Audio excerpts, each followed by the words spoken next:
Hello everyone, I welcome you all in our lecture series of the subject Electrical Materials and Wiring Practices.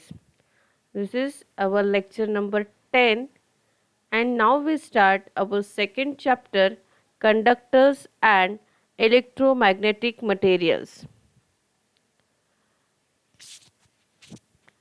Today we are going to discuss about conductors, different types of conductor, what is the definition of conductor. All these are we cover in this lecture. Now, so introduction. Materials used in electrical engineering field are classified as conductor, semiconductor, insulator, resistor, magnetic material, refractory material and structural material. An electrical engineer should know the properties of this material to choose correct material for given application. We will focus on study of conducting materials and magnetic materials in this chapter. Electrical engineering field में जो material use करते हैं उसके कुछ types है, जैसे कि conductor, semiconductor, insulator, resistor, magnetic material, refractory material and structure material. As an electrical engineer हम लोगों को इस सभी चीज़ों, ये जो भी मटेरियल है इसकी प्रॉपर्टीज़ पता होना बहुत ज़रूरी है कि कौन से एप्लीकेशन के लिए हम कौन सा मटेरियल यूज़ करें, और यही हम इस चैप्टर में देखने वाले हैं.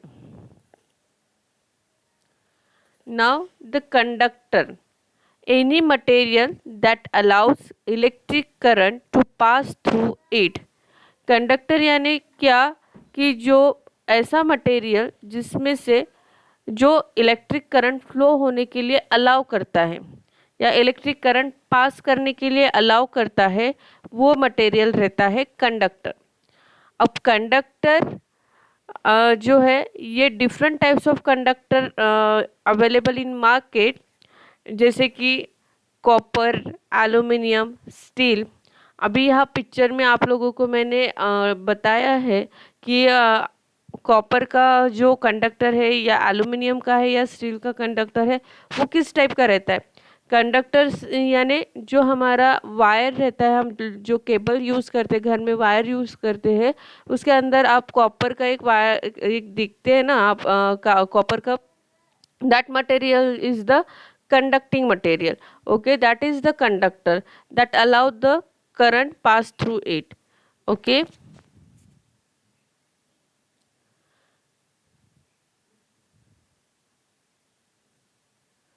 then magnetic materials. Materials which can be magnetized are called magnetic material. Material which can be magnetise, जो मैग्नेटाइज मटेरियल मैग्नेटाइज है उसे हम मैग्नेटिक मटेरियल कहते हैं, जिसमें मैग्नेटाइज की प्रॉपर्टीज़ है उसे हम मैग्नेटिक मटेरियल कहेंगे. मैग्नेटिक मटेरियल कौन से है, तो ferrites, steel, alloys, silicon steel. Then application, ये कहाँ पे यूज़ होते हैं magnetic materials, magnetic memories, compact disc और tapes, televisions, motor, generator, transformer, ये सभी एप्लीकेशन में मैग्नेटिक मटेरियल यूज़ होते हैं. प्रॉपर्टीज़ ऑफ कंडक्टिंग मटेरियल, जो हम लोगों ने कंडक्टर देखा था, जो कंडक्टिंग मटेरियल्स की प्रॉपर्टीज़ क्या है, तो first mechanical properties, second electrical property and third one is the thermal property.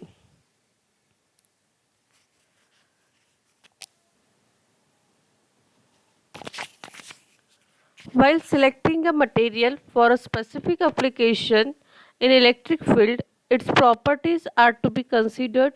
A material can be called a good conductor if it has the following properties: mechanical properties, electrical properties and thermal properties. Now, electrical properties: good conductivity, low electrical energy displayed in the form of heat, low resistivity, low temperature resistance ratio.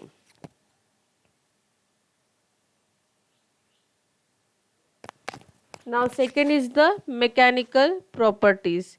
Mechanical properties, first is the ductility.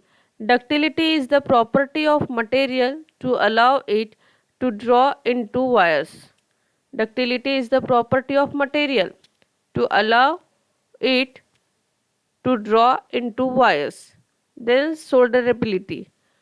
Soldering is the property to join wires to a particular contact. Soldering should be done in such a way that it provides minimum resistance at the point of contact. It should not get rusted easily when exposed to sunlight or air. Withstand stress and strain. Easy to fabricate.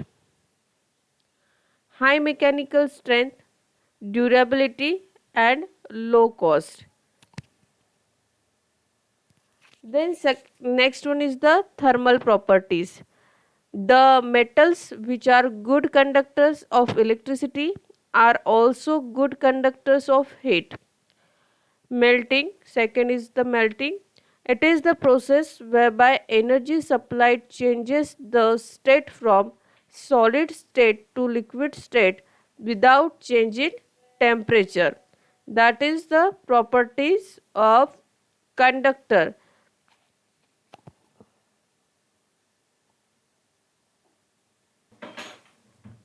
तो हमारी ये जो properties है, electrical properties, mechanical properties और thermal properties conducting material के, जैसे कि electrical properties में ये कहा है कि गुड कंडक्टिविटी रहनी चाहिए, low electrical energy displayed in the form of heat. जो हमारी इलेक्ट्रिकल एनर्जी डिस्प्लेड होने वाली है वो हीट के फॉर्म में होती है, तो ये लो होना चाहिए. जैसे कि फॉर एग्ज़ाम्पल हम लोग देखते हैं कि अगर हमारे घर का अप्लायंसेस हम 2 to 3 आवर्स चलाते हैं तो ये गर्म होता है, थोड़ा माइनर हीट वहाँ पे रहती है. बट यही अगर ज़्यादा रही तो वहाँ पे डैमेजेस होने के चांसेस रहते हैं. That's why the display in the form of low energy, low electrical energy display in the form of heat. Then low resistivity रहनी चाहिए, क्योंकि resistance R is equals to V/I का रेशियो आप देखो, resistance is directly proportional, inversely proportional to the current. Then low resistance, low temperature resistance ratio. Next is the देखा आपने mechanical properties, जैसे कि सोल्डरिंग एक प्रॉपर्टी है जो हम दो वायर्स को कनेक्ट करने के लिए यूज़ करते हैं. सोल्डरिंग करते टाइम हम जो वहाँ पे जो पॉइंट पे जो रेजिस्टेंस रहेगा ये इट शुड बी मिनिमम और it should not get rusted easily, यानी कि वहाँ पे करोजन फॉर्म नहीं होना चाहिए जब हम लोग उसको एक्सपोज करेंगे सनलाइट और एयर में भी. तो और withstand stress and strain. Stress and strain उसको उसकी भी क्या बोलते हैं उसको, स्ट्रेस और स्ट्रेन भी उन्होंने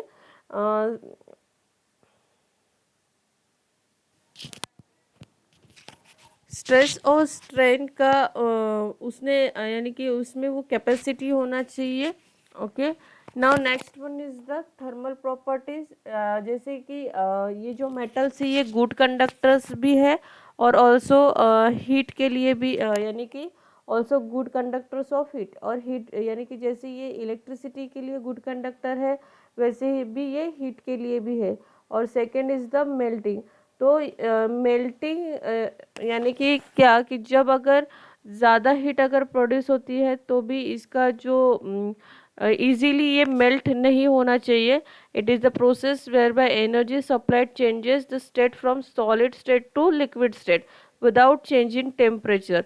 यानी कि विदाउट चेंजिंग टेम्परेचर, अगर सॉलिड स्टेट का अगर हम लोग क्या करते हैं, सॉलिड स्टेट का अगर लिक्विड स्टेट में करना है तो that times we use the melting process.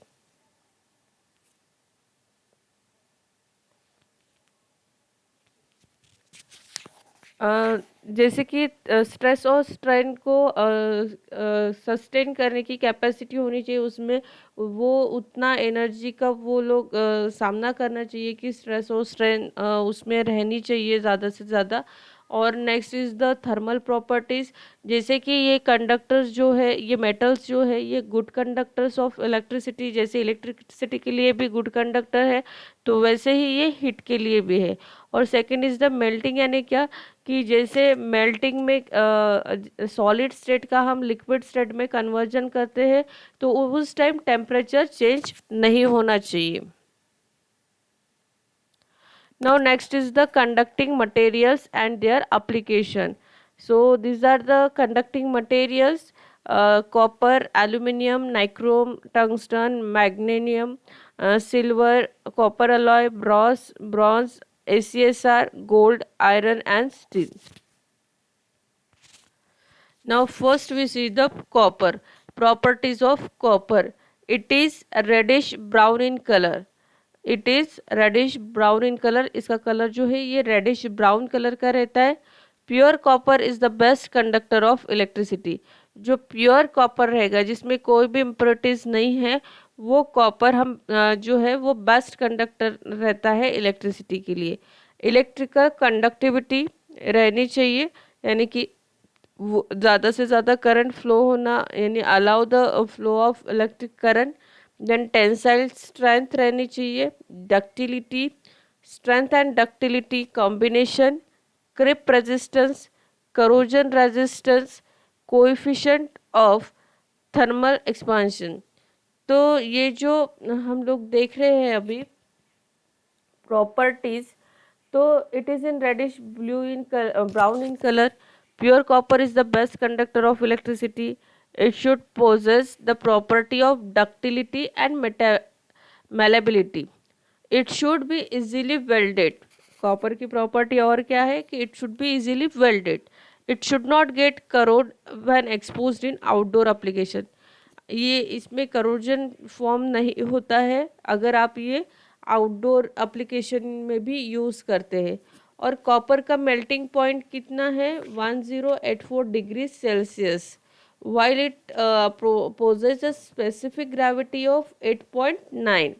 It has a good tensile strength and it varies in the range from 3 to 4.7 tons per centimeter square.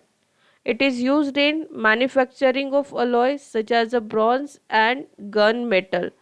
जैसे कि ये अलॉय मैन्युफैक्चरिंग के लिए भी यूज़ करता है, जैसे ब्रॉन्ज और gun metal. It possess a good properties of soldering and welding property. Copper में एक प्रॉपर्टी है कि जो सोल्डरिंग और वेल्डिंग प्रॉपर्टी के लिए यूज़ करते हैं। It has high dissipating capacity. It has boiling point approximately 2600 degree Celsius. Okay, these are the properties of copper. Now application. As its resistance is low, it is used for making electrical wire, cables, making winding of machines and transformer, overhead conductors and bus bar. It is used for making electrical relays and switches. It is used for making electromagnet.